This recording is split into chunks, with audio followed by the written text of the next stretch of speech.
रोजाना यूपी चुनाव का अपडेट जानने के लिए क्लीन न्यूज यूपी को सब्सक्राइब करना बिल्कुल ना भूलें। तो चलिए जानते हैं आज की 10 बड़ी खबरों को।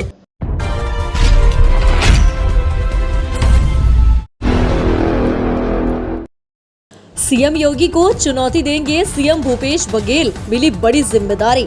उत्तर प्रदेश में 2022 के विधानसभा चुनाव की तैयारियों में कांग्रेस इन दिनों पूरी ताकत से जुटी नजर आ रही है। कांग्रेस महासचिव और यूपी प्रभारी प्रियंका गांधी खुद लगातार लखनऊ में कैंप कर रही है। इसके साथ ही अब छत्तीसगढ़ के मुख्यमंत्री भूपेश बघेल को यूपी में कांग्रेस को मजबूत करने नई जिम्मेदारी दी गई है। छत्तीसगढ़ के सीएम भूपेश बघेल को यूपी के वरिष्ठ पर्यवेक्षक बनाकर भेजा गया।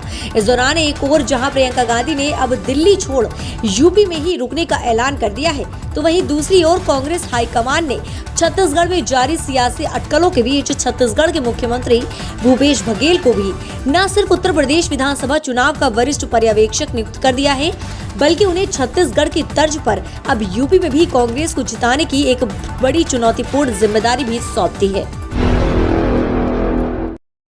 कानपुर बुंदेलखंड में क्लीन स्वीप करने की तैयारी में जुटी बीजेपी। पिछली बार 5 सीटें नहीं जीत पाई थी पार्टी। कानपुर की तैयारियों में भी सभी राजनीतिक पार्टियां जुटी हुई हैं। कानपुर बुंदेलखंड क्षेत्र में बीजेपी का सबसे मजबूत किला है।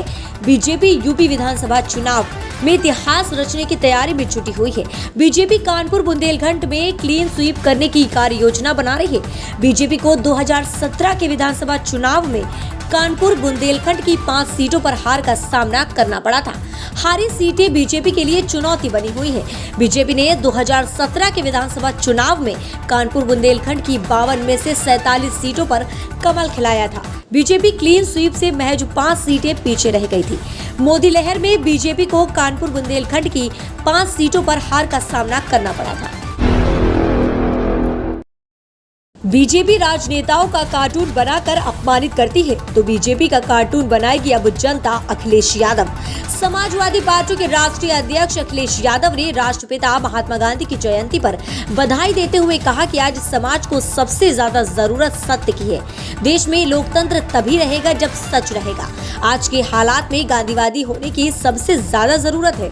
अखिलेश यादव ने कहा कि कुछ लोग देश में झूठ व हिंसक मनोवृत्ति का प्रचार प्रसार कर रहे हैं। सीमाएं अशांत हैं, किसानों का अपमान हो रहा है। आजादी के आंदोलन में राष्ट्रपिता महात्मा गांधी ने देश को जगाया। किसान, गरीब, नौजवानों को जागरूक करने का काम भी किया।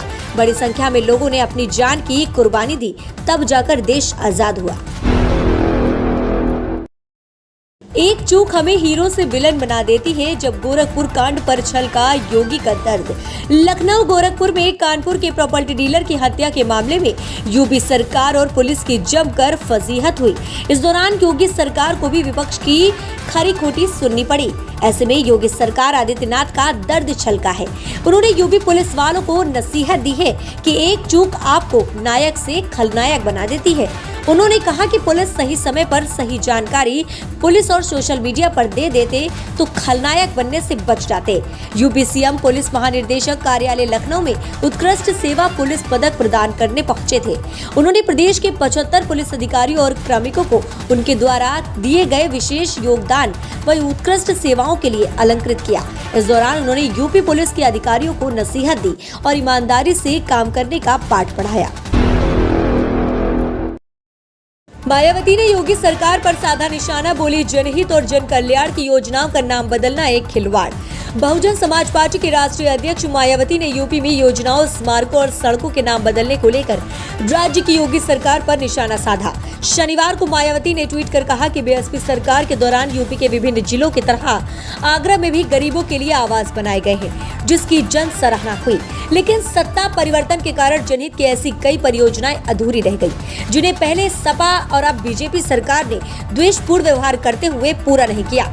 उन्होंने आगे कहा कि वैसे भी प्रदेश व देश साक्षी है कि घोर संकीर्ण राजनीतिक व जातिगत द्वेष के कारण सपा और भाजपा सरकार ने बीएसपी सरकार की योजनाओं के नाम ही नहीं बदले, बल्कि उन्हें बंद करके जनहित और जन कल्याण के साथ घोर खिलवाड़ करने का काम किया है, जो एक काले अध्याय के रूप में दर्ज रहेगा।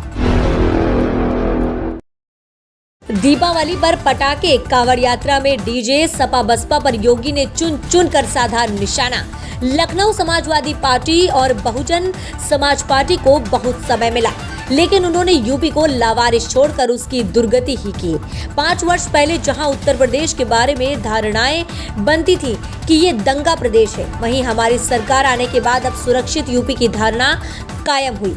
ये वही उत्तर प्रदेश है जहां कोई निवेश नहीं करना चाहता था और आज दुनिया की सबसे बड़ी कंपनी जेवर एयरपोर्ट तैयार करने जा रही है। यह बात उत्तर प्रदेश के मुख्यमंत्री योगी आदित्यनाथ ने भारतीय जनता पार्टी युवा मोर्चा के प्रदेश कार्य समिति बैठक में कही।